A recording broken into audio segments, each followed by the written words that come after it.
Major সকার লিগের ম্যাচে চার্লোট এফসির বিপক্ষে খেলতে নেমেছিল ইন্টার মায়ামি, আর এই ম্যাচে লিওনেল মেসি গোল করে আয়রনম্যান সেলিব্রেশন করেছেন। 6 জনকে বোকা বানিয়ে ডিবক্সের বাহির থেকে যে এইভাবে গোল করা যায় তা যেন অবিশ্বাস্যভাবে দেখিয়ে দিলেন লিওনেল মেসি। প্রিয় দর্শক, মেজর সকার লিগের ম্যাচে বাংলাদেশ সময় সকালে ইন্টার মায়ামি খেলতে নামে চার্লোট এফসির বিপক্ষে। আর ম্যাচে টানটান উত্তেজনা ও হাড্ডাহাড্ডির লড়াইয়ে প্রথমার্ধে কোনো গোল হয়নি। দুই দলে যেন সমানে সমান পাল্লা দিয়ে খেলছিল।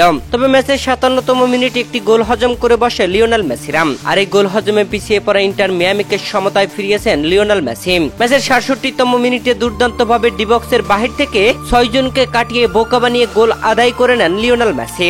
এই গোল করে লিওনেল মেসি দলকে সমতায় ফেরান, আর সমতায় ফেরানোর পরেই আয়রনম্যান সেলিব্রেশন করেছেন মেসি, যা সত্যি রীতিমতো আনন্দ দিয়েছে গ্যালারিতে থাকা ভক্ত সমর্থকদের। মেসি অন্যান্য গোল করে আবারও ইন্টার মিয়ামিকে সমতায় এনে দেখিয়ে দিলেন তিনি। মেসির কাছে বয়স কোনো ব্যাপার না, পায়ের জাদুতে মুগ্ধ করলেন মেসি। হারা ম্যাচে দলকে 1-1 ড্র করলেন।